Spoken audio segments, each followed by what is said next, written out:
welcome to our deep dive into Make It Stick, the Science of Successful Learning. Oh, yeah.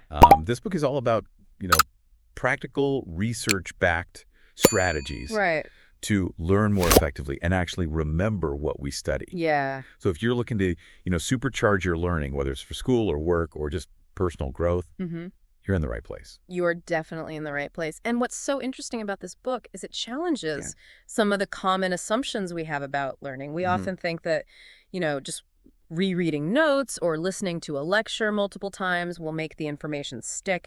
But research shows that that's not the most effective way. Yeah, I've definitely fallen into that trap before, thinking that just staring at my textbook for hours on end was enough. But, I think we all know deep down that just passively absorbing information doesn't always translate into actual learning. So what does make it stick suggest we do instead? Well, the book dives deep into the science of memory and learning and highlights some key principles that can make a huge difference. Okay. One of the most important takeaways is the power of active retrieval. Active retrieval. So not just passively taking in information, but actively trying to recall it from memory? Exactly. Instead of just rereading your notes. Okay. Try closing the book and writing down everything you can remember. Right. Or if you're listening to a podcast, pause it and try to summarize the key points in your own words. That makes sense. It's like if you don't actually force your brain to work to retrieve the information, it's easy to fool yourself into thinking you know it better than you do. Right. Think about it when something comes easily. We don't have to work hard to remember it. But when we struggle a bit to recall something, that struggle actually helps create stronger connections in our brains. Yeah. It's like building mental muscle. So it's almost like we learn better when we make things a bit harder for ourselves. That's exactly where the idea of desirable difficulties comes in. Yeah. The book argues that challenges, even though they may feel frustrating in the moment, actually lead to more robust learning. Okay, that's interesting. Yeah. But wouldn't practicing at the target, so to speak, be more effective? Okay. Like if I'm studying for a specific exam, shouldn't I just focus on mastering the exact material that will be covered? That's a common misconception. But the research shows that varied practice actually leads to better mastery in the long run. Okay. The book uses a fascinating example of an experiment where kids were learning to throw beanbags into buckets. Okay, I'm intrigued. Tell me more about these beanbag throwing kids. One group of kids practiced throwing beanbags into a bucket that was always placed 3 feet away. Okay. The other group practiced throwing into buckets placed at varying distances 2 feet and 4 feet away. Okay. When both groups were tested on throwing into a bucket 3 feet away, guess which group performed better? I'm going to guess the group that practiced at varied distances, even though it sounds counterintuitive. You got it. The kids who had to adjust their throws and adapt to different distances actually developed a deeper understanding of the skill. They built a stronger schema, which is like a mental framework for understanding and responding to different situations. Okay. So it's like by making things harder and more varied during practice, they built a more robust understanding that could be applied more flexibly. They weren't just hardwired for one specific distance. Exactly. And this principle applies to all sorts of learning. Okay. Think about learning a new language if you only ever practice speaking with one person. Right. You might do fine in that specific context, but if you practice speaking with different people with varying accents and speaking styles, you'll be much better equipped to handle any conversation that comes your way. So desirable difficulties are all about pushing ourselves beyond our comfort zones. Yes. And embracing a bit of struggle, because that's what actually makes the learning stick. Yes. And this ties into another key concept from the book Interleaving. It's the idea of mixing up different subjects or problem types during practice instead of focusing on one thing at a time. So instead of just doing all my addition problems, then all my subtraction problems and so on, I should mix them all up. Precisely. Now, this might feel less efficient, Okay. but studies have shown that interleaving leads to much better learning and retention in the long run. Okay. It forces us to think more deeply about the different concepts and how they relate to each other. So even though it might feel harder in the moment, jumping between different types of problems actually helps us connect the dots and build a stronger foundation of knowledge. Right. It strengthens what's called discrimination skills. Discrimination skills. It's the ability to differentiate between different types of problems and choose the right approach or solution. Okay. Think about it in real life. Problems rarely present themselves in neatly organized categories. Right. We need to be able to quickly assess the situation and apply the appropriate knowledge or skills. Interleaving helps us do that. It's like cross-training for your brain. Okay, I'm starting to see how these different techniques actually connect and reinforce each other. Yeah. Active recall helps solidify knowledge. Desirable difficulties push us to think deeper. Yes. And interleaving helps us make connections and apply what we've learned in different contexts. This is already making me rethink my entire approach to studying. That's great to hear. And there's so much more to explore in Make It Stick. Yeah. We've only just scratched the surface, but these core principles, active retrieval, desirable difficulties, and interleaving, are really the foundation of effective learning. So are you saying that these techniques are more important than, say, figuring out our learning styles? I've always heard that people learn best when information is presented in a way that matches their preferred style, like visual, auditory, or kinesthetic. Well, that's a common belief, but the authors of Make It Stick actually challenge the idea of learning styles. Okay. They argue that there's not enough scientific evidence to support the theory, and focusing too much on learning styles can actually be detrimental. Really? How so? Well, imagine someone believing they are a visual learner and avoiding any learning activities that don't involve visual aids. Right. This could limit their exposure to valuable information and hinder their overall learning potential. Okay. We all have multiple ways of taking in and processing information, and it's important to embrace that diversity. That's a really good point. It's like putting yourself in a box unnecessarily. Exactly. And Make It Stick offers a much more empowering perspective by focusing on strategies that are universally applicable and backed by research. This has been incredibly insightful so far, and I'm eager to dive even deeper. Me too. Yeah. We've covered a lot of ground in this first part of our deep dive, but there's still so much more to explore in the next part. We'll delve into the fascinating world of mindset and how our beliefs about learning can either help or hinder our progress. Sounds good. Stay tuned. We'll be back with part 2 of our deep dive into Make It Stick after a short break. See you then. Welcome back to our deep dive into Make It Stick. Last time we were talking about how challenging ourselves can actually make us learn better. It all comes down to how our brains work, right? Absolutely. Make It Stick emphasizes that our brains are constantly making connections. Right. When we grapple with a concept, when we really have to work to understand it, we're forging stronger neural pathways. So it's not just about cramming information into our heads, but about building these connections, making the learning meaningful and durable. Precisely. And this leads us to a really interesting aspect of learning that the book explores mindset, specifically the concept of a growth mindset. Ah, yes, the growth mindset. I've heard about this. It's the idea that our abilities aren't fixed, that we can actually grow our intelligence through effort and learning. Exactly. And Make It Stick highlights how crucial a growth mindset is for becoming a more effective learner. Right. When we believe we can improve, we're more likely to embrace challenges, persist through setbacks, and ultimately achieve greater success. It's like seeing every obstacle as an opportunity to learn and grow stronger. Yeah. Rather than getting discouraged and giving up. Precisely. And this ties back to the desirable difficulties we were talking about earlier. Right. A growth mindset helps us see those difficulties not as roadblocks, but as stepping stones on our path to mastery. Okay, this is making a lot of sense to me. But how do we actually cultivate a growth mindset? It's easy to say we should believe in ourselves, but what if we've always struggled in a particular area? That's a great question. The good news is that a growth mindset isn't something you're either born with or not. Right. It's a skill that can be developed and strengthened over time.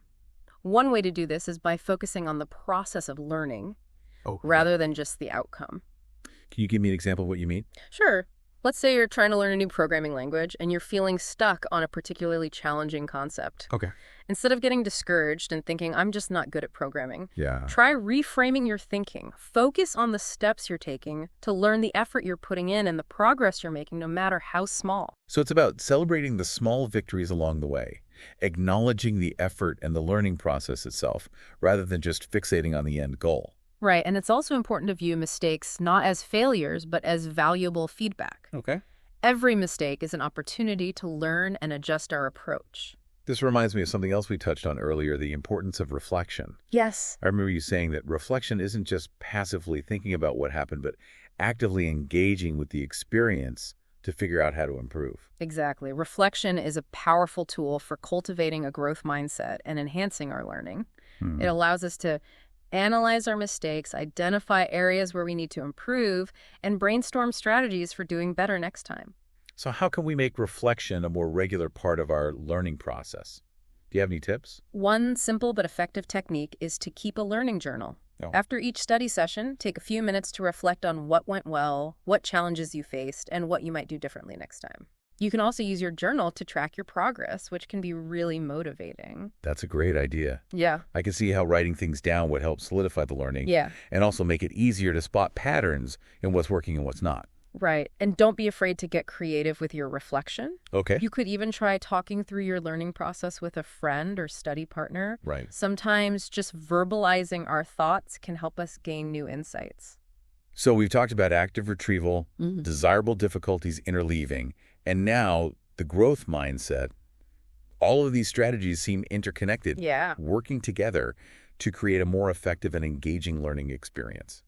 You're absolutely right. They all reinforce each other and make it stick. Right? Emphasizing that these principles aren't just theoretical concepts. They have real-world applications that can transform the way we learn and grow in any area of life. And I think that's what makes this book so compelling. It's not just about passing a test or getting a good grade. Right. It's about developing learning habits that can serve us throughout our lives. I couldn't agree more. And speaking of practical applications, there's another key strategy from the book that we haven't discussed yet, testing. Now, when I think of testing, I usually think of stressful exams and the pressure to perform well. But I have a feeling Make It Stick presents a different perspective on testing. You're exactly right. The book highlights the power of testing as a learning tool, not just an assessment tool. Okay. It's all about what's called the testing effect or retrieval practice effect. Okay, so remind me again how retrieval practice works. It's simple, really. The act of actively recalling information from memory actually strengthens the memory itself. Okay. It's like exercising a muscle. The more you use it, the stronger it gets. So it's not just about testing ourselves to see what we know. Right. But about using testing as a way to actually boost our learning. Exactly. And the research on this is pretty convincing. Okay. Studies have shown that students who are quizzed regularly on material retain significantly more information than those who just reread or restudy the material. That makes sense. It's like if you don't force yourself to retrieve the information, you might fool yourself into thinking you know it better than you do. Right, and this is where testing can be really helpful. Yeah. It provides a way to gauge our understanding and identify areas where we need to focus our efforts. So how can we incorporate testing into our learning routine in a way that's actually helpful and not just stressful? Well, it doesn't have to be about formal exams or high-pressure situations. Okay. You can create your own quizzes, use flashcards, or even just try explaining concepts to yourself or someone else. That's a good point. It's about finding ways to regularly engage in active retrieval, even if it's just in small, informal ways. Exactly. And another key to effective testing is to space it out over time. Right. Instead of cramming all your testing into one session, it's much better to spread it out over several days or even weeks. This sounds a lot like the concept of spaced repetition that I've heard about. You're right. Spaced repetition is a powerful technique that leverages the way our brains naturally forget and relearn information. By spacing out our retrieval practice, we actually force our brains to work harder, which leads to stronger and more durable memories. So it's almost like we're tricking our brains into thinking the information is more important. Yeah. Because we keep having to recall it. That's a great way to put it. And this is why those flashcard apps and language learning programs that use spaced repetition are so effective. Okay. I'm definitely going to have to look into those. And don't forget about the importance of feedback when it comes to testing. Right. It's not enough to just test ourselves. We need to know how we're doing and where we need to improve. So how can we make sure we're getting effective feedback from our testing? Well, first of all, the feedback needs to be timely. Okay. If we wait too long to get feedback, we might not remember what we were struggling with in the first place. Right. Second, the feedback needs to be specific. Okay. It's not enough to just know whether we got something right or wrong. Yeah. We need to understand why we made the mistakes we did. And that's where having a teacher, mentor, or study partner can be really helpful. Yeah. Right? Absolutely. They can provide insights and perspectives that we might not be able to see on our own. Right. And finally, feedback needs to be focused on helping us improve. Okay. It's not about criticism or judgment, but about guiding us toward mastery. This is all really valuable stuff, and I think it highlights how testing, when done right, can be a powerful tool for not only assessing our learning, Yes. but also for actually driving the learning process forward. Absolutely. It's about embracing testing as a way to engage with the material, identify our strengths and weaknesses, and ultimately solidify our understanding. This has been an incredibly insightful exploration of Make It Stick. So far, we've covered so much ground, from active retrieval and desirable difficulties Yeah. to the growth mindset and the power of testing, and I feel like I'm already starting to see how these principles can be applied not just to academic learning, but to any area of life where we're striving to grow and improve. Me too. And there's still more to uncover in the final part of our deep dive. We'll delve into some practical tips and strategies for actually implementing these learning principles in our daily lives. Sounds good. We'll be right back with part 3 after a quick break. Welcome back to the final part of our deep dive into Make It Stick. We've covered a lot of ground exploring the science behind effective learning and how we can make information truly stick. Now, let's shift gears and talk about how to actually put all these strategies into practice. You're right. It's time to get practical. We've explored some powerful concepts like active retrieval, desirable difficulties interleaving, and the growth mindset. But the real magic happens when we apply these insights in our daily lives. So where do we begin? Well, the book emphasizes that there's no one-size-fits-all approach to learning. What works best for one person might not work as well for another. So it's about experimenting and finding the techniques that resonate with you and fit your individual learning style and goals. I completely agree. It's about creating a personalized learning toolkit, drawing from the strategies we've discussed, and adapting them to your unique needs. Think about your current learning challenges. What are you struggling with? Where do you feel like you could be more effective? I think a common struggle for many people is procrastination. We know we should be studying or practicing a skill, but we put it off until the last minute, ending up cramming and feeling overwhelmed. Does Make It Stick offer any advice for overcoming procrastination? It definitely does. One of the most effective strategies is to break down large, daunting tasks into smaller, more manageable chunks. Instead of thinking, I need to study for 5 hours today, try setting a timer for 25 minutes and focusing on one specific concept or chapter. That makes sense. It's like that old saying, how do you eat an elephant? One bite at a time. Breaking things down makes the task feel less intimidating and more achievable. Right. And it's also helpful to create a study schedule or plan and stick to it as much as possible. Having a structured routine can help eliminate decision fatigue and make it more likely that you'll actually follow through with your learning goals. So instead of just hoping to find time to study, we should actually schedule it into our day, treating it like an important appointment. Exactly. Treat your learning time with the same respect you would a work meeting or a doctor's appointment. And don't forget to build in breaks. Our brains need time to rest and process information. That's a good reminder. Sometimes we get so caught up in trying to power through a task that we forget to give ourselves a break. But those breaks can actually be really helpful for consolidating learning and preventing burnout. What about those of us who struggle with distractions in today's hyper-connected world? It's so easy to get sidetracked by notifications, emails, and social media. Distractions are definitely a major challenge for many learners. The book suggests creating a distraction-free study environment as much as possible. That might mean turning off your phone, silencing notifications, or even using a website blocker to prevent yourself from accessing social media or other tempting websites. Those are all great tips, and I think it's important to be honest with ourselves about what our biggest distractions are for some people. It might be social media for others. It might be the constant urge to check email or the news. Once we've identified those distractions, we can start to implement strategies for minimizing their impact on our learning. Absolutely. And if you find yourself constantly getting pulled away from your studies, try using the Pomodoro technique. It's a time management method that involves working in focused bursts, typically 25 minutes, followed by a short break. I have heard of it. The idea is that by alternating between focused work and short breaks, we can maintain our concentration and prevent mental fatigue. Right. And those short breaks can be a great time to check your phone, respond to emails, or just step away from your desk and move around a bit. So we've talked about strategies for overcoming procrastination and minimizing distractions. But what about actually choosing what to learn with so much information available at our fingertips?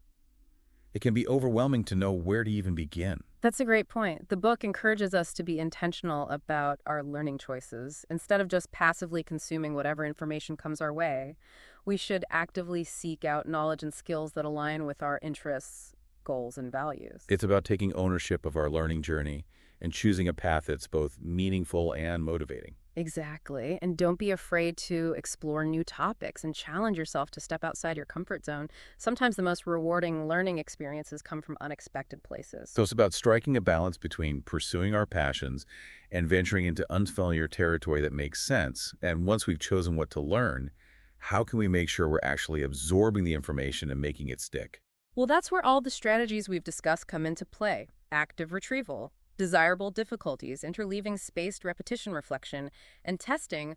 All of these techniques work together to enhance learning and memory. The key is to find ways to integrate them into your learning routine in a way that feels natural and sustainable. Right. It's not about trying to do everything perfectly or becoming a learning robot. It's about experimenting, finding what works, and building a personalized approach to learning that fits your lifestyle and goals. And remember, learning is a journey, not a destination. There will be times when you feel stuck, frustrated, or discouraged, but that's okay. The important thing is to keep going, keep learning, and keep growing. This deep dive into Make It Stick has been incredibly insightful. I feel like I've gained a whole new understanding of how learning works and how I can become a more effective learner. I hope our listeners feel the same way. Me too. By applying the evidence-based strategies from this book, we can all unlock our learning potential and achieve amazing things. So go out there, embrace the challenges, and make your learning stick. Thanks for joining us on this deep dive into Make It Stick, the science of successful learning. We hope you found it valuable and inspiring. Happy learning, everyone.